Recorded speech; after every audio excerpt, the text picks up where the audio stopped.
Derek had always liked feeling important. He wasn't a real police officer, but he acted like one.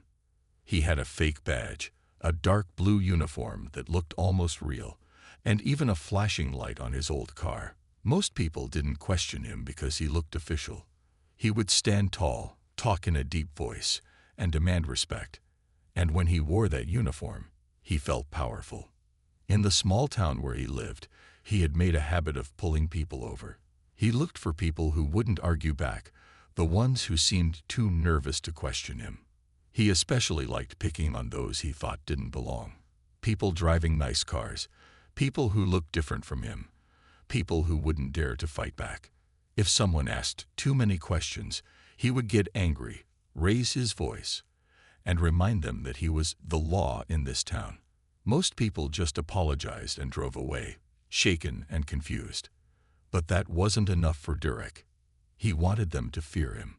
One evening, just as the sun was setting, Derek was parked near a gas station, watching cars come and go. That's when he saw it. A sleek, black luxury car pulling into the station. It was the kind of car only rich people drove, and in Derek's mind, someone like that had no business being in his part of town. He watched as a tall, well-dressed man stepped out and started pumping gas. Something about the man's calm and confident manner annoyed Derek. He didn't like seeing people like that. Comfortable, relaxed, as if they owned the world. Derek made up his mind instantly. He would pull this guy over, ask some tough questions, make him squirm a little. He wanted to see fear in the man's eyes. As soon as the man pulled out of the gas station, Derek followed him. He turned on his fake flashing light, grinning to himself as the car slowed down and pulled over to the side of the road. Derek got out of his car, walking up with slow, deliberate steps, just like a real cop. He leaned down, tapping the window. The man inside rolled it down smoothly and looked up at him with calm eyes. There was no nervousness, no fear, just quiet confidence. "License and registration," Derek barked, expecting the man to fumble with his papers. Instead, the man raised an eyebrow. "Can I ask why you pulled me over?" His voice was deep, polite, and steady. Derek didn't like that. He liked it when people panicked, not when they questioned him. "Step out of the car," he ordered. The man didn't argue. He opened the door and stood up, taller than Derek had expected. His suit was neatly pressed, and his posture was strong. Something about him felt different, but Derek ignored it. "Where are you coming from?" Derek asked sharply. The man met his eyes. "Is there a reason you need to know?" Derek clenched his jaw. This wasn't going how he had planned. He was about to make sure this man understood who was in charge. What he didn't know was that he had just picked the wrong person to mess with. Derek felt his patience slipping away. He wasn't used to people questioning him. Most of the time, they were too scared to argue, too nervous to ask why he had stopped them. But this man, he was too calm, too sure of himself. It made Derek uneasy, though he would never admit it. The man stood there, looking at him with steady eyes, waiting for an answer. Derek folded his arms and took a step closer. He wanted to shake the man's confidence, to remind him who was in control. "I asked you a question," Derek said, his voice sharper now. "Where are you coming from?" The man didn't flinch. "From work," he replied simply. Derek narrowed his eyes. He wanted more. He wanted to see hesitation, confusion, something that showed he was in charge.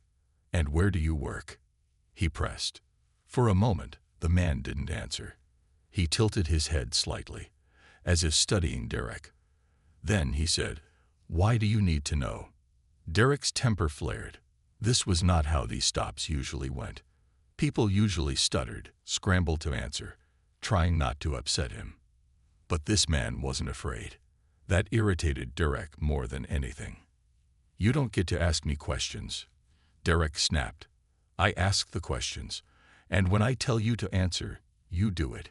He took another step forward, standing just inches from the man, trying to use his size to intimidate him. The man sighed softly, as if he had seen this kind of behavior before. He reached into his pocket, slowly, so there would be no misunderstanding, and pulled out his wallet. He flipped it open, showing his ID. "My name is Marcus Reynolds," he said evenly. Derek barely glanced at the ID. He didn't care about the man's name. He cared about control. "I don't need your name," he said impatiently. "I need you to tell me what you're doing in this neighborhood." Marcus slipped his wallet back into his pocket, his expression unchanged. "I didn't know I needed permission to drive through town," he said. Derek's jaw tightened. He felt his grip on the situation slipping. And he didn't like it. Usually, by this point, people were apologizing, trying to avoid trouble. But Marcus wasn't backing down. "You think you're funny?" Derek asked, his voice low. "I think I have the right to know why you stopped me," Marcus replied. Derek had had enough. This man was making him look foolish, and he wasn't going to allow it. He needed to show who was in charge, to remind this man that he had the power here. Without warning, Derek lifted his hand. What he did next was a mistake he would regret for the rest of his life. Before Marcus could say another word, Derek's hand flew across his face. The slap echoed in the quiet night, breaking the stillness around them. For a moment, everything seemed frozen. Even Derek was surprised by his own action. He had let his frustration take over, but instead of looking afraid, Marcus just stood there, calm as ever. Derek expected anger, shouting, maybe even an attempt to fight back. But Marcus didn't move. He didn't even touch his face where he had been struck. Instead, he let out a slow breath and looked directly into Derek's eyes. There was no fear, no panic, just quiet disappointment. Something about that look made Derek uneasy. He had seen people cry, beg, and even curse at him before, but this was different. Marcus wasn't reacting the way he had expected. "You shouldn't have done that," Marcus said, his voice steady. Derek scoffed. "And why not?" He sneered. "What are you going to do about it?" Marcus didn't answer right away. He reached into his pocket again, this time pulling out something different. Derek's eyes flicked to the small, polished object in Marcus's hand. A badge. A real badge. The moment Derek saw it, his stomach dropped. He knew exactly what it was before Marcus even spoke. "My name is Chief Marcus Reynolds," he said, holding up the badge so there was no mistake. "And I think we need to have a serious conversation." Derek took a step back, his mind racing. This couldn't be happening. No, it had to be some kind of joke. He had just slapped a police chief.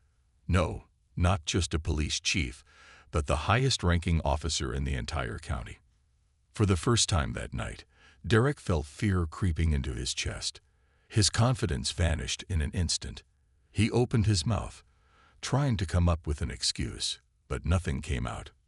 Marcus, still perfectly calm, put his badge back into his pocket. "You've been pretending to be a police officer, haven't you?" he asked, though it wasn't really a question. Derek swallowed hard. His hands felt sweaty. He wanted to deny it, to make up some excuse, but what could he possibly say now? Marcus continued, his voice firm but controlled. "You've been pulling people over, acting like you have authority, using fear to control them. But tonight, you picked the wrong person." Derek took another step back. His whole body felt cold. He had always thought he was untouchable, that no one would ever question him. But now, standing in front of the real chief of police, he realized just how badly he had messed up. Marcus took out his phone and pressed a button. "I need units at my location," he said into the speaker. Derek's stomach twisted into knots. The flashing red and blue lights were coming, and this time, they weren't his. Derek's breathing grew unsteady as the weight of the situation hit him. He had always been the one in control, the one making others nervous. But now, for the first time, he was the one panicking. His mind raced, searching for a way out. Maybe he could talk his way through this. Maybe he could run. But deep down, he knew there was no escape. Marcus stood firm, his expression unreadable. The calmness in his eyes made Derek even more uneasy. He wasn't yelling. He wasn't threatening.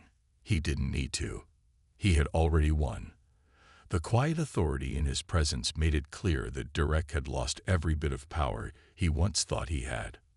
Within moments, the distant sound of sirens filled the air.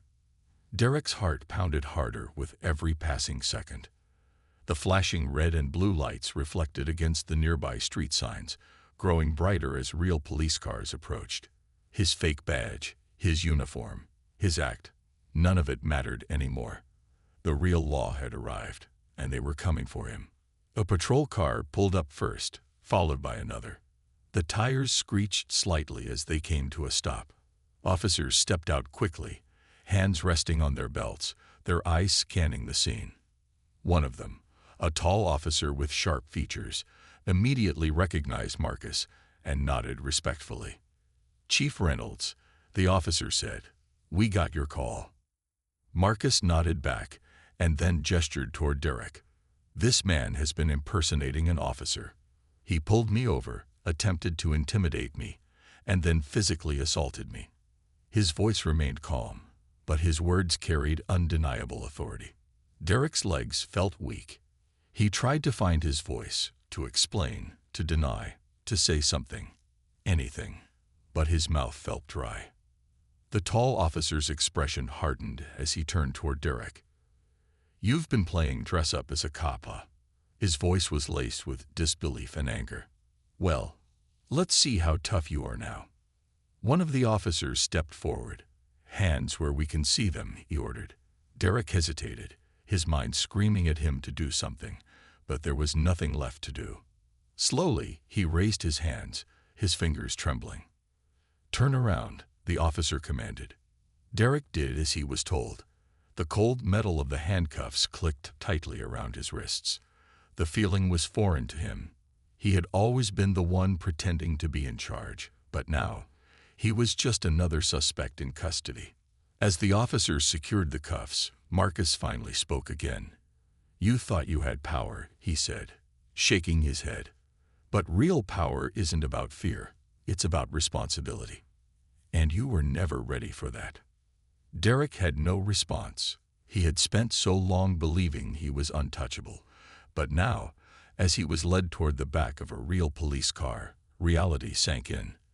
The game was over, and he had lost. Derek felt his knees weaken as the officers guided him toward the police car.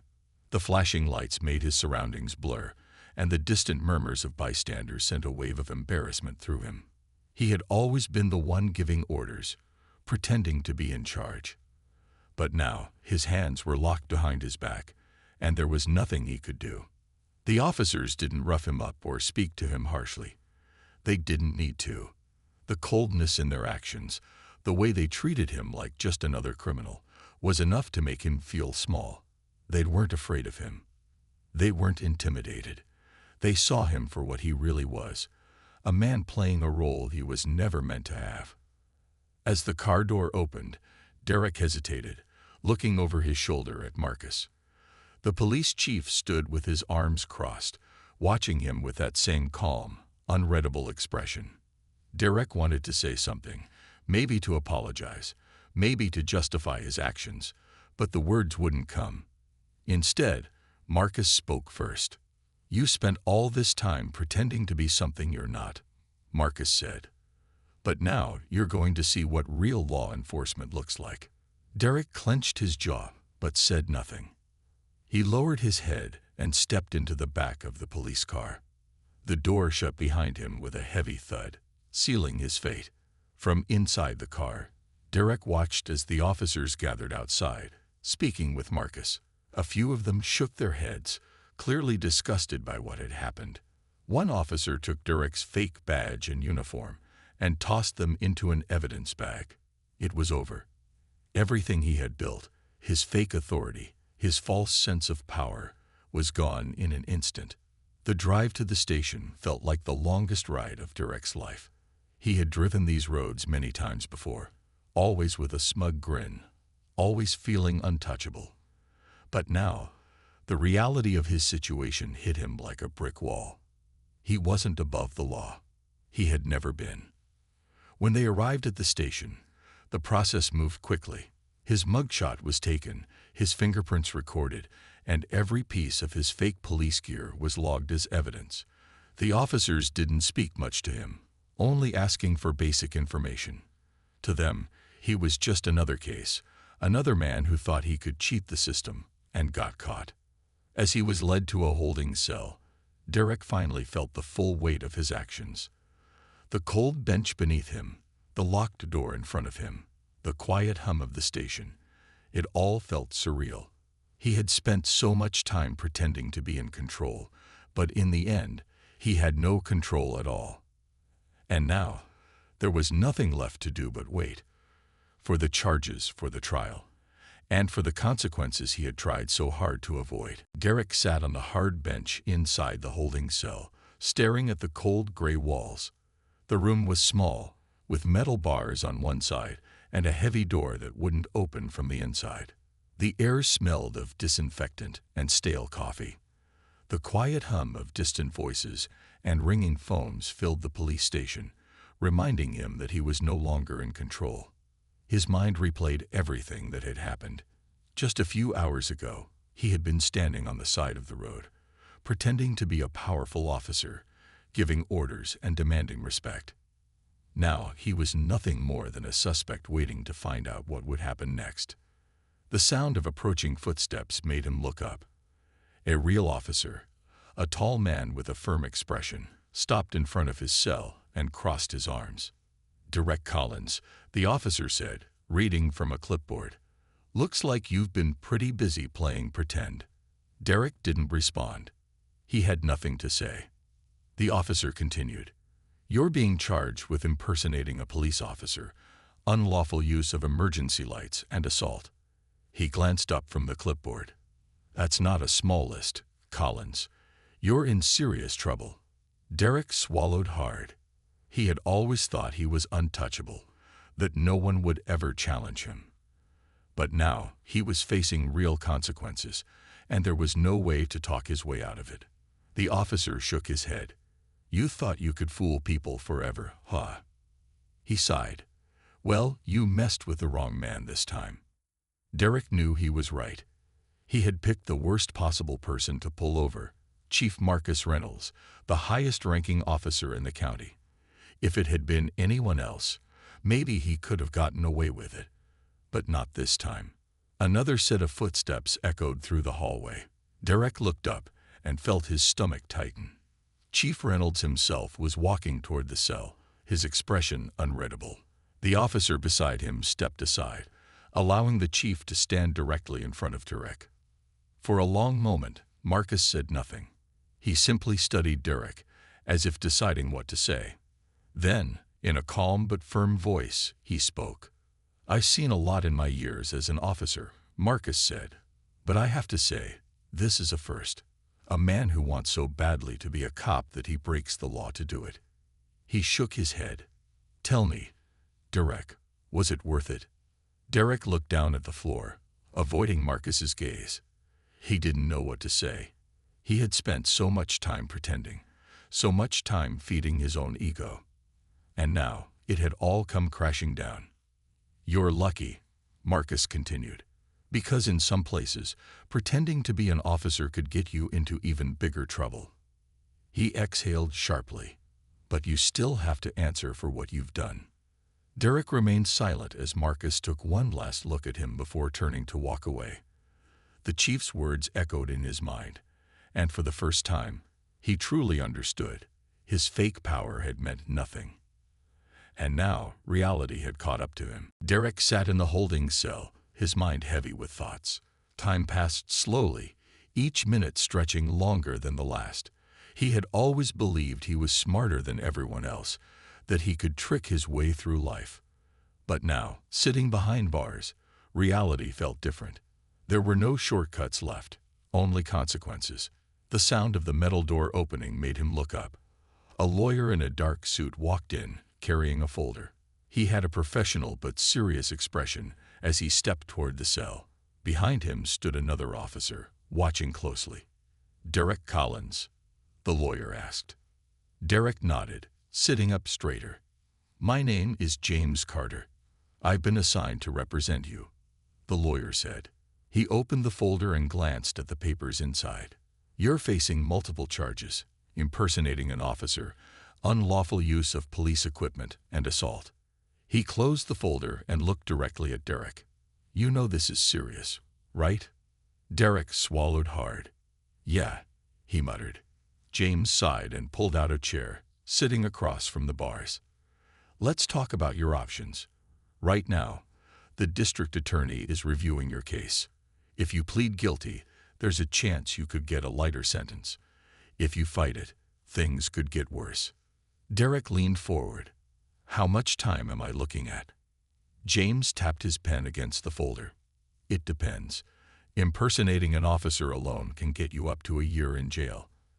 Add in the other charges, and you could be looking at even more. He paused, studying Derek's face. But there's something else. Derek frowned. What? James sighed. Chief Reynolds isn't pressing extra charges beyond what's necessary. He could have added more. Misuse of authority, fraud, even obstruction of justice. But he didn't. Derek blinked. Why? James leaned back in his chair. Maybe he sees something in you. Or maybe he just wants you to take responsibility for what you've done without dragging it out in court. Either way, you got lucky. Derek let out a slow breath. Lucky. It didn't feel that way. He had lost everything. His false sense of power, his freedom, his ability to walk around without being judged. But deep down, he knew it could have been worse. James stood up, gathering his papers. Think about your next steps carefully. You can't fake your way out of this one. He nodded at the officer before turning toward the door. I'll be back once we hear more from the DA. As the door shut behind them, Derek sat back against the cold wall. His mind swirled with thoughts. For years, he had fooled people, controlled them through fear. But now, there was no more pretending.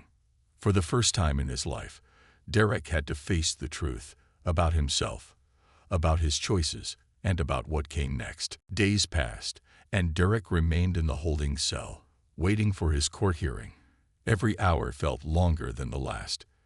He had spent years pretending to be powerful, believing he could control others, but now he had no control at all. He was at the mercy of the justice system, the very system he had pretended to be a part of. Finally, the day arrived. Derek was escorted to the courtroom, his hands cuffed in front of him.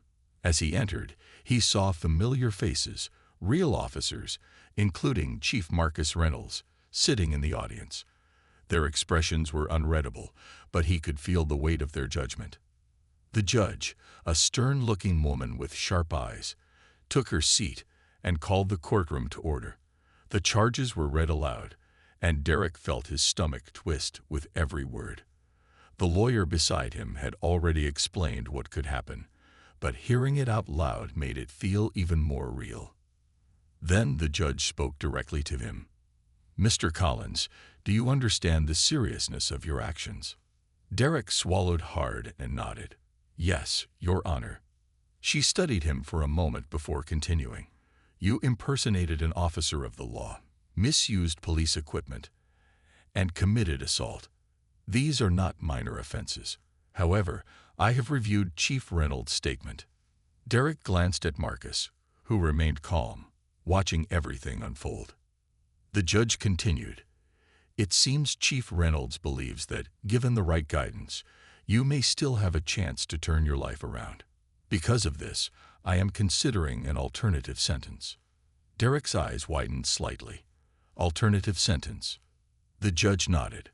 Instead of jail time, you will be placed on probation, required to perform community service, and attend a mandatory rehabilitation program. You will also work under the supervision of law enforcement officers, not as a member of their team, but as someone who will learn firsthand what real service to the community looks like. Derek was stunned. No prison time. He had expected the worst. But this was unexpected. The judge's tone hardened. But let me be clear. If you violate the terms of your probation, if you try anything like this again, you will face the full punishment of the law. Do you understand? Derek nodded quickly. Yes, Your Honor. With that, the judge banged the gavel, and the case was closed. As Derek was led out of the courtroom, he stole another glance at Marcus. The chief didn't smile, didn't nod. He simply watched. But there was something in his eyes, something Derek couldn't quite understand yet. For the first time, Derek wasn't pretending. He wasn't playing a role. He was just a man who had made mistakes, now given a rare second chance. And this time, he would have to prove, to himself and to everyone else, that he could be something more than just a fraud.